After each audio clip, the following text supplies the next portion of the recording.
Salam alaikum, bonjour à tous et à toutes. Une petite précision par rapport à la question de la da'wa, c'est-à-dire de la prédication en islam, le fait de transmettre le din, d'expliquer l'islam, le sens du Coran, etc. Je voudrais faire un rappel surtout à tous ceux, depuis des années, depuis toujours même en fait, et surtout depuis l'avènement des réseaux sociaux, il y a une vingtaine d'années, qui pensent qu'ils peuvent aborder qui ils veulent dans la rue, dans les mosquées et je ne sais où pour faire da'wa à des personnes qu'ils ne connaissent absolument pas. Les gars, je ne sais pas pour qui vous vous prenez, mais quand tu viens devant un inconnu, parce que peut-être que tu penses que parce qu'il n'a pas de barbe, ou parce qu'il n'a peut-être pas la dégaine du musulman salafiste du Moyen-Âge dans son univers imaginaire, de ce qu'auraient été les sahaba dans les contes et les récits et les romans que vous achetez dans vos maktabas, qu'il aurait absolument aucune connaissance de l'islam. En fait, vous ne savez pas à qui vous parlez. À tous les coups, vous êtes même en train de parler avec un flic, mais c'est pas grave. Vous venez presque enfariné à sortir des hadiths, même pas sahih, pour ceux qui les suivent en tout cas. Vous sortez des hadiths hors contexte, des versets du Coran hors contexte, des fatwas hors contexte, et ainsi de suite. Vous racontez n'importe quoi. Vous êtes en train de détruire, de pulvériser le din d'Allah Ta'ala. Et une fois de plus, vous rajoutez une couche à l'islamophobie. Vous remettez à chaque fois une pièce, un jeton dans la machine à islamophobie. Et bien fait pour vous. Il y a effectivement ceux qui sont nés dans des familles musulmanes, qui sont de telle ou telle origine. Vous avez ceux qui sont nés dans des familles musulmanes qui reviennent à l'islam à 30, 40, 50, enfin ils se réveillent avec un pied dans la tombe. Bon, après, alhamdoulilah, Tauba n'a pas de limite, mais enfin quand même. Vous savez, il y a une expression, on dit la folie du nouveau converti. C'est valable aussi bien pour les convertis de la street, d'origine européenne, on va dire, enfin du moins pas extra-européenne, de gens pas nés dans des familles musulmanes, mais c'est tout aussi valable, bien évidemment, parce que c'est exactement la même chose, pour ceux qui sont nés dans des familles soi-disant musulmanes, d'origine afro-maghrébine, bosniaque, tchétchène, ce que vous voulez, et qui, parce qu'ils viennent de revenir à l'islam, ça y est, se laissent pousser la barbe, comme si que la barbe était obligatoire et comme si que la barbe était un symbole de l'islam, mort de rire, portent un gilbeb, reviennent à la sunna, soi-disant, et ainsi de suite, et pensent que c'est ça l'islam, et ça leur donne un, comment dirais-je, il y a une expression qui tourne beaucoup en ce moment, c'est le totem d'immunité, et que ça leur donne en gros presque une tezkiya, ijaza, etc., pour aller faire da'wa, avec un arabe parfaitement approximatif, à base de bismillah ar-rahman ar-rahim, enfin on comprend rien. Vous êtes pitoyable. Vous êtes déjà que vos imams sont pitoyables, tous autant qu'ils sont, des guignols qui enseignent un islam bidon, un islam tellement bidon que tous les ans, ils sont obligés de revenir sur ce qu'ils ont dit l'année dernière, parce que tellement ils connaissent rien, tellement ils n'ont pas étudié, tellement ils sont prisonniers de la secte du ijma' et de la secte du hadith, qu'ils n'évoluent pas, et que dès qu'ils évoluent un tout petit peu, mais vraiment millimètre par millimètre, ils suppriment toutes leurs vidéos et ils en réalisent d'autres. Parce qu'ils apprennent tellement rien, ils sont tellement nuls, qu'ils pensent que ce qu'ils font, c'est de la science. Ils appellent ça le ilm shar'i, ou le ilm charli, pour être précis. Franchement, vous êtes des charlots. Il n'y a pas d'autre mot. Vous êtes pitoyables, vous êtes grotesques. Et à un moment donné, l'accumulation, l'explosion de l'islamophobie est parfaitement méritée. Parce que quand on donne une image aussi caricaturale, aussi bigot, aussi talmudique de l'islam, c'est tout à fait normal de provoquer la haine, je dirais les moqueries des autres qui vous regardent vraiment comme une communauté très bizarre. On vend des Corans partout. Vous avez des... Alors, mettons les islamophobes un peu débiles de côté, hein, les identitaires. Vous avez des milliers de Corans vendus partout, en France, en Europe, dans le monde, traduits dans toutes les langues. Et des gens un peu cultivés, un peu intelligents, qui ne sont pas musulmans, ouvrent le Coran et comprennent mieux le sens, les fondements et les finalités du Coran que la masse musulmane complètement débile, embastillée, emprisonnée dans sa secte du ijma' du Moyen-Âge, conditionnée à 1 milliard de hadiths pour lire 114 sourates, mort de rire, et qui arrive mieux à comprendre la philosophie et l'esprit du Coran que vous, la masse musulmane. Vous faites da'wa de quoi? La semaine dernière, tu étais encore dans une boîte de nuit à fumer du shit, à boire de l'alcool et à forniquer avec des crasseuses. La semaine d'après, tu as une barbe, tu viens faire da'wa à des darons de 50-55 ans. Ça fait 30 ou 40 ans qu'ils font la prière. Ils sont nés dans l'islam, alhamdoulilah. Vous êtes ridicules. Laissez les gens tranquilles. Ils n'ont pas envie de vous écouter. Qui que vous soyez des ikhwan, des tablirs, des soufis, etc. Tirez-vous. Laissez les gens tranquilles dans les mosquées. Dans les mosquées, les gens viennent écouter l'imam, qui est déjà lui aussi flingué, entre parenthèses. Donc de quoi je me mêle? Vous venez faire da'wa de quoi? On s'en fout de ce que vous racontez. Vous êtes archi nul, vous connaissez rien, vous parlez même pas l'arabe. Vous comprenez rien de l'islam. Vous en êtes encore au stade de j'ai recopié sur Islamqa, Islam Web et voilà, 1, 2, 3 sites, les 3 premiers sites qui viennent à chaque fois. Hein, c'est tout. Mais ça, c'est pas l'islam. C'est une lecture de l'islam, c'est une version de l'islam. Ça s'appelle le wahhabisme, mais c'est pas l'islam. Voilà. C'est pas l'islam sunnite que défendent certains, Ahlus Sunnah wal Jama'a, n'est-ce pas? C'est pas non plus l'islam tout court, enfin c'est rien quoi. C'est une lecture. Vous pourrez toujours considérer que ce que je suis en train de dire, c'est un peu arrogant, un peu méchant, mais vous nous fatiguez là. Laissez-nous tranquilles. Laissez les musulmans tranquilles, laissez les musulmanes tranquilles, de quoi je me mêle.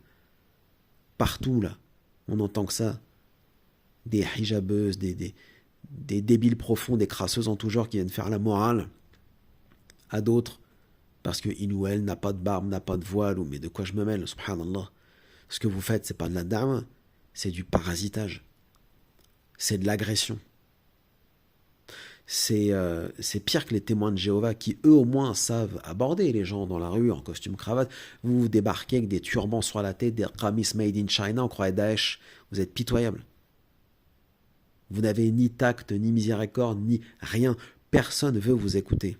Vous savez, moi, il y a une dizaine d'années, j'ai beaucoup fréquenté les mosquées des blédards, des Algériens, dans le sud de la France. Moi, je me souviens qu'on avait de longs débats, longues discussions avec des frères, des blédards, beaucoup plus âgés que moi, sur tout, hein, que ce soit sur la croyance, la jurisprudence, etc. Bon. Mais c'était toujours très intéressant parce que c'était toujours poli, courtois et simple. Dès qu'un wahhabi takfiri, ou dès qu'un converti de la street débarquait dans la mosquée, ou dès que les muses de France, en fait, les blédards étaient les plus modérés, quoi, en fait.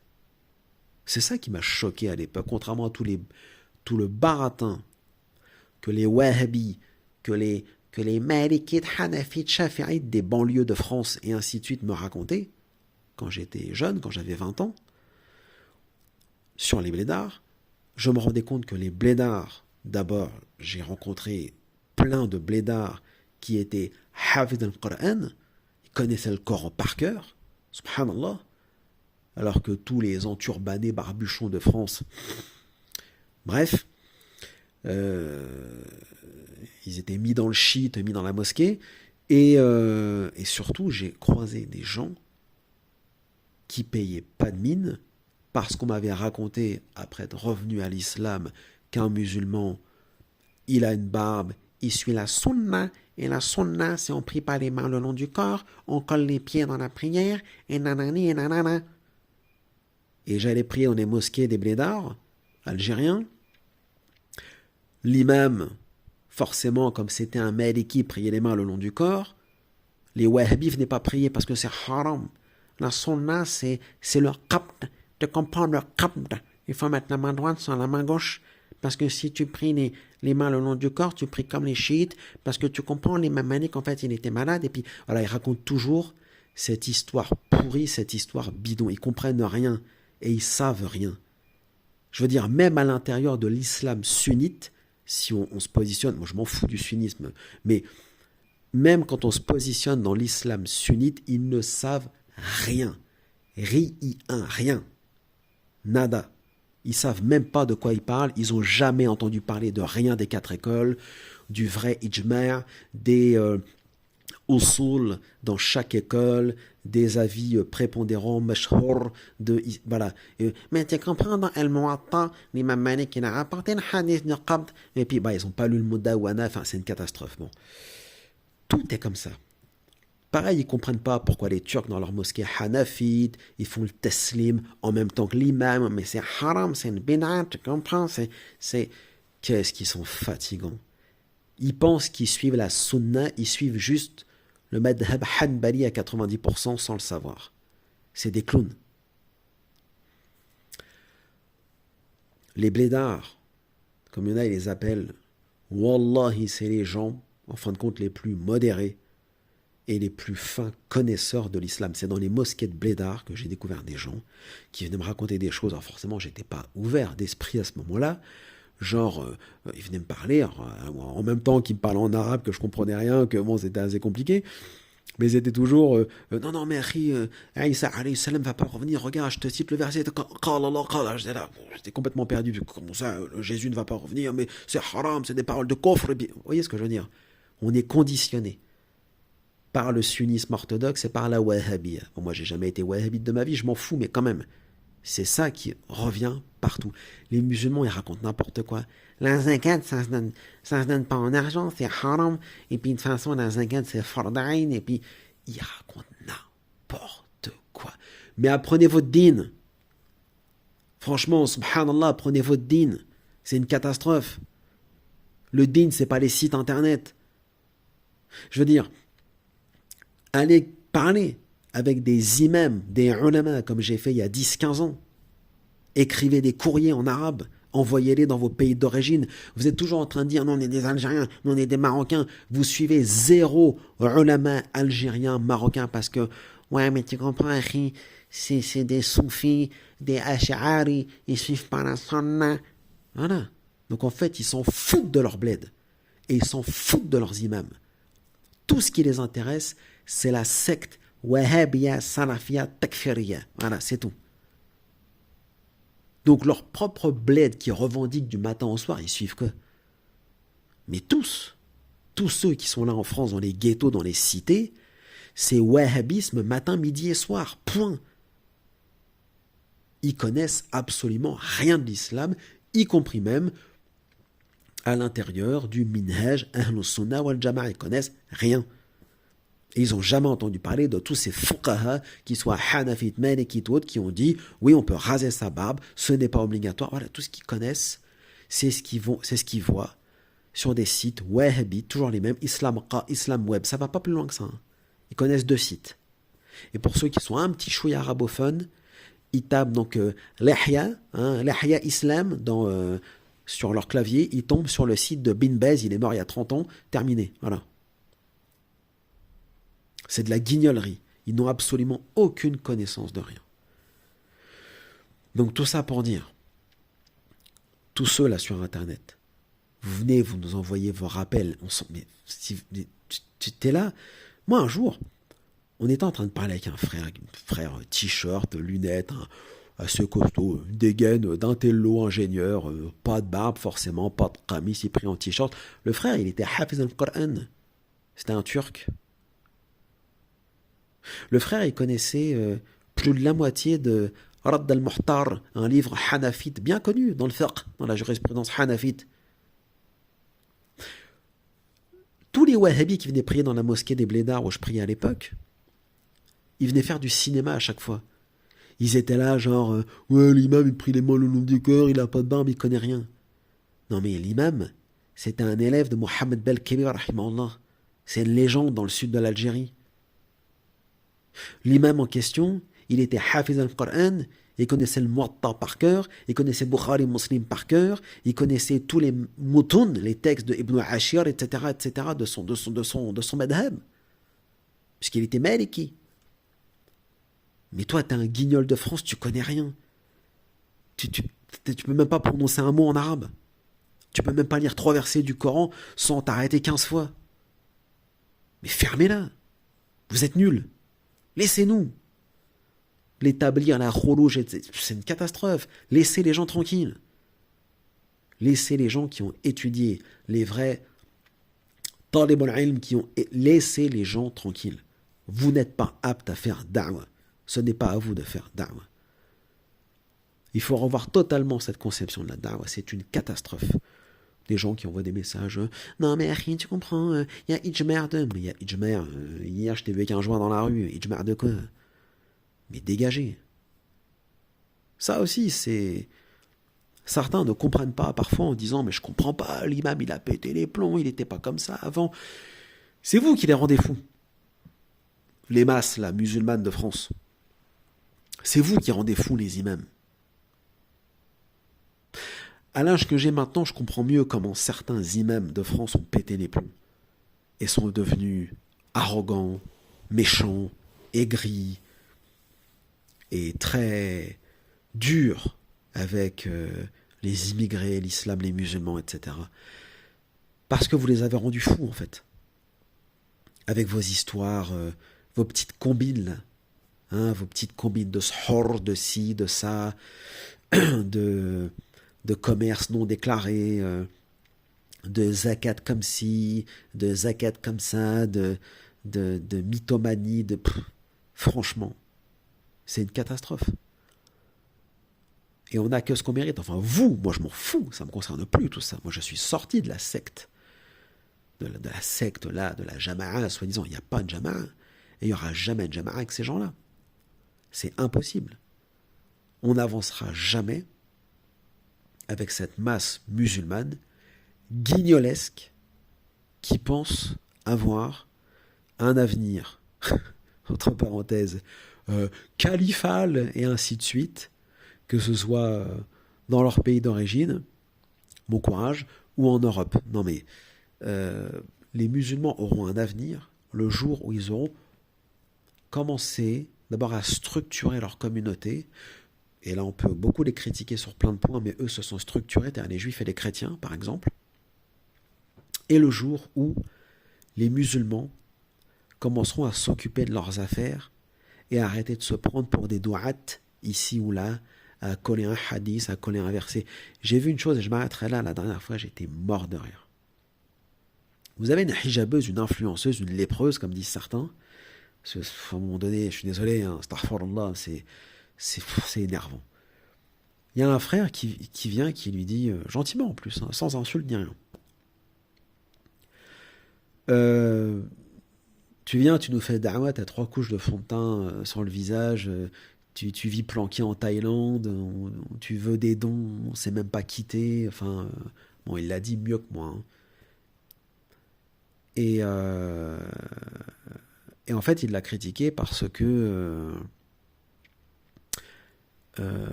réagissait vis-à-vis d'une personne pas musulmane qui s'étonnait qu'elle avait autant de likes sur Internet. Et parce que lui, en gros, validait le fait que cette personne s'étonnait et que cette personne n'est pas musulmane, qu'est-ce qu'elle fait? Elle prend un verset du Coran. Vous imaginez lequel?